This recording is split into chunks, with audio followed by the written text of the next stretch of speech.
hot summer's day at the Barrenjoey Lighthouse, 20 kilometres north of Sydney. It was within sight of this light, in far different conditions, that New South Wales' last great battle between the sea and a 60-miler collier took place.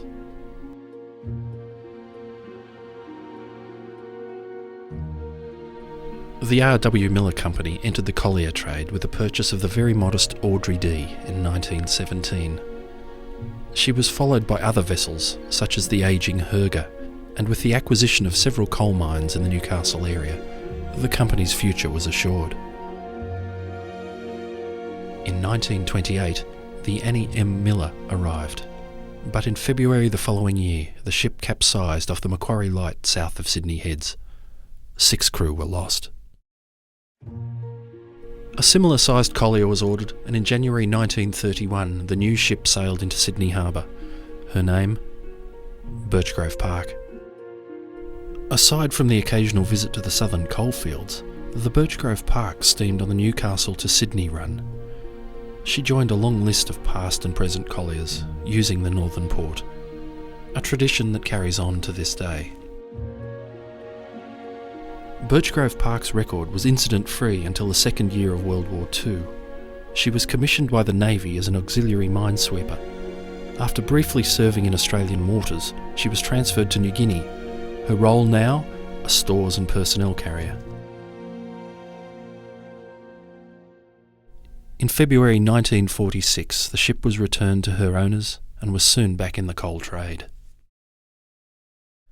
Another 10 years passed, and by the middle of 1956 the collier was showing her age. In the winter of that year, the Birchgrove Park was sent for repairs, having sustained major storm damage. The collier's own captain, Lawrence Lynch, believed it would take several weeks of extensive repairs to pass the ship for survey. Her second mate, Tom Kenny, shared his captain's view. He had told his wife, "She's unsafe. One day she'll go. I only hope I'm not on her."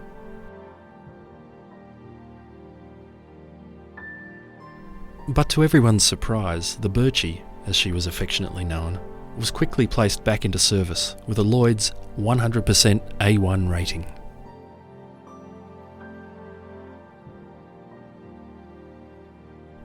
William Sim, a second engineer on the collier airfield, gathered his belongings in preparation for a 3-week vacation. These were exciting times. Sim and his wife Norma were preparing for the birth of their first child, due in 2 weeks. As Sim walked along the dock with the airfield's skipper, the superintendent met them. "Hey Bill, can you do one more trip for me?" He explained that the Birchgrove Park's chief engineer had called in sick. Sim hesitated, before replying, "Sure, 24 hours out of our holiday is hardly a lifetime." The Birchie steamed up to Newcastle the next morning. It was Sim's first voyage on the vessel. By early afternoon, the loading was completed. During the loading, it was normal practice to lower the collier's radio aerial. It was a simple 10-minute task to erect it again. Tragically, it was overlooked, and in the coming hours it would mean the difference between life and death. The collier rounded Nobby's headland at 2 p.m, turning her bow into a strengthening wind and a rising sea. In the huge seas over the next 11 hours, her crew tried in vain to stem water invading the ship through many corroded points along her hull. As she listed heavily, it was now apparent to several members of her crew that they were facing a very real danger of not making Sydney Harbour. Able seaman Ken Fabian made his way to the wheelhouse and suggested to the captain that they seek shelter in Broken Bay.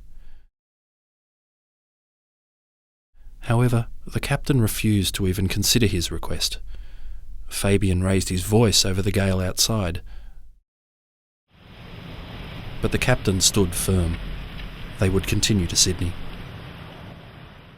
With no radio, the captain tried desperately to contact the South Head signal station near the entrance to Sydney Harbour with an Aldous lamp.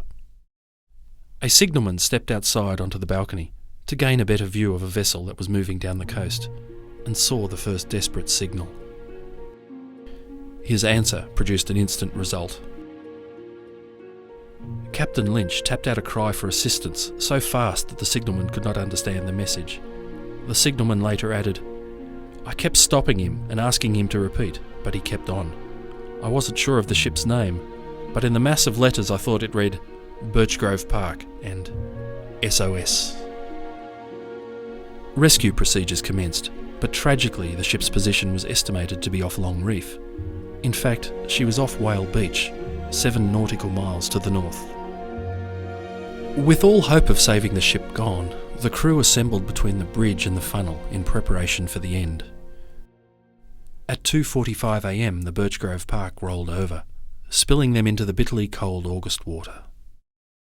Initially, the men were confident of rescue, but as they watched the lights of the rescue vessels searching the waters off Long Reef in the distance, the cold slowly took its toll with each passing minute.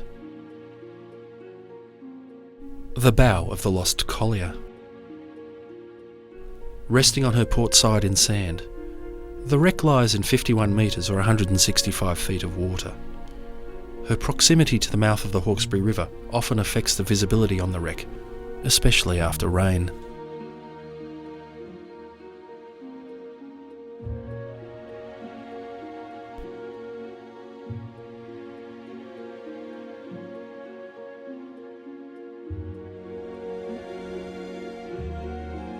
The box-like structure that once was the bridge comes into view as the divers move down the anchor line. Long since separated from the hull, the bridge lies on sand.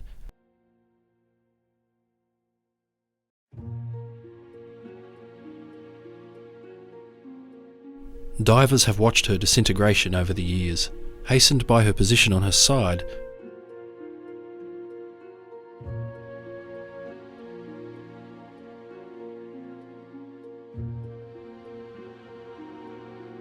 A diver moves along the gunnels adjacent to the vessel's holds, now buckled after many decades under the sea. Research shows that wrecks that settle on an even keel remain intact for a longer period. Photographed from the outstretched forward mast, the forecastle head is silhouetted against the blue water.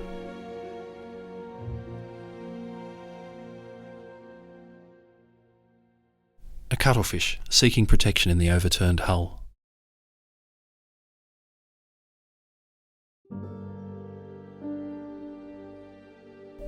Nearby are the remains of a net, torn off the rigging of some unwary fishing trawler.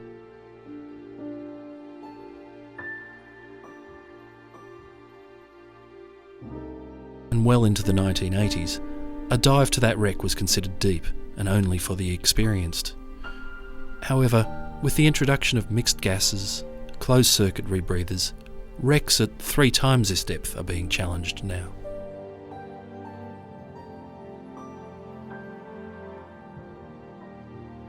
An imposing sight, the forecastle head, the highest part of the wreck, still maintains much of its original shape.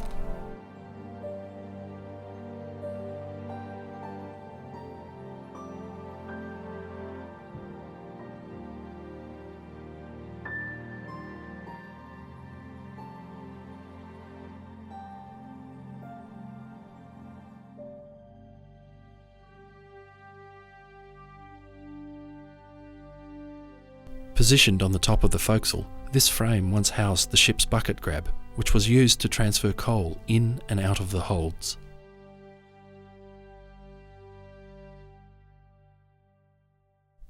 This circular structure was once the top of the ship's funnel, now a haven for several species of fish.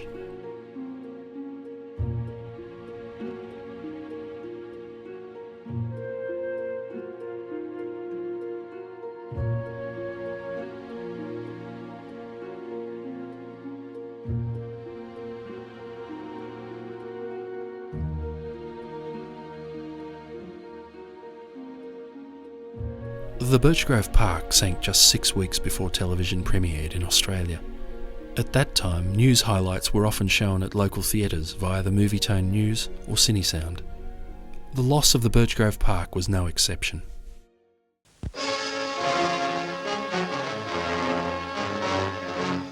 From Newcastle, bound for Sydney, the coastal collier Birchgrove Park and her 500-ton cargo struck heavy seas and a southerly gale. Seconds after flashing urgent SOS signals, she sank like a stone 6 miles off Sydney Heads. Early reports say her entire crew is missing, believed drowned. The pilot ship Captain Cook is first to put to sea in search of survivors. News comes that the Thorough has picked up the collier's second engineer, Joseph Butler. The police-launched Nemesis returns to Palm Beach with the bodies of some of his crewmates. After spending many hours in a water-filled lifeboat, 2 further survivors, Olson and Stewart, are reported safe. Minesweeper Wagger radios able seaman Fabian rescued, but the grim casualty list stands at 8 dead and 2 missing.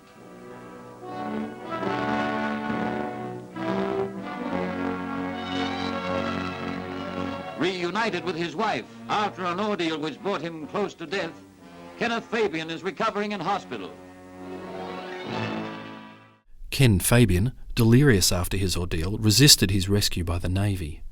He refused to give up that piece of wreckage that had sustained him in the water for almost 9 hours.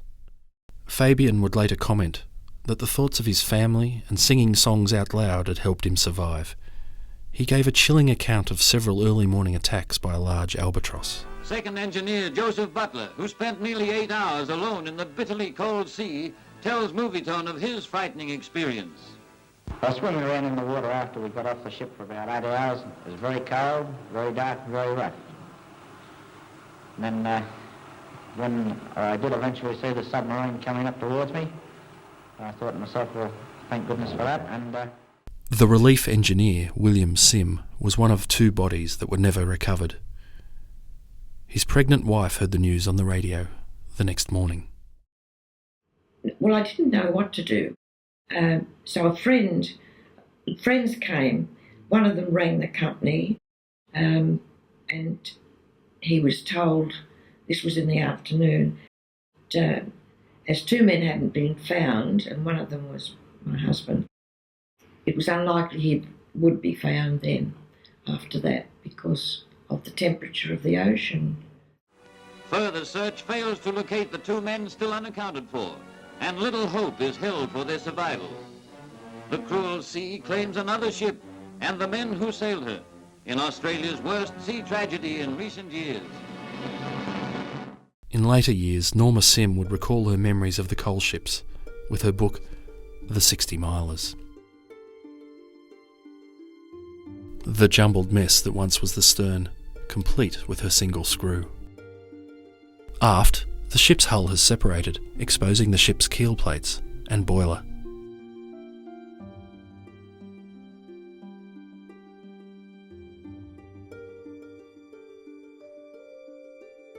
The first recorded loss of a 60-miler collier in New South Wales was the Corio off Wollongong in 1866. There were no radios to call for assistance, no aircraft, no rescue vessels to come to the men's aid. Often, 2 days would pass before anyone realised they were missing. 10 men perished in the Corio disaster. Some 90 years later, all systems were in place to save a crew should such an emergency occur, but the coordination failed miserably.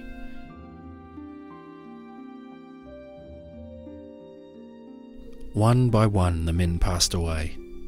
Even with improved rescue procedures in the 1950s, 10 men were to lose their lives, all within sight of Sydney Harbour.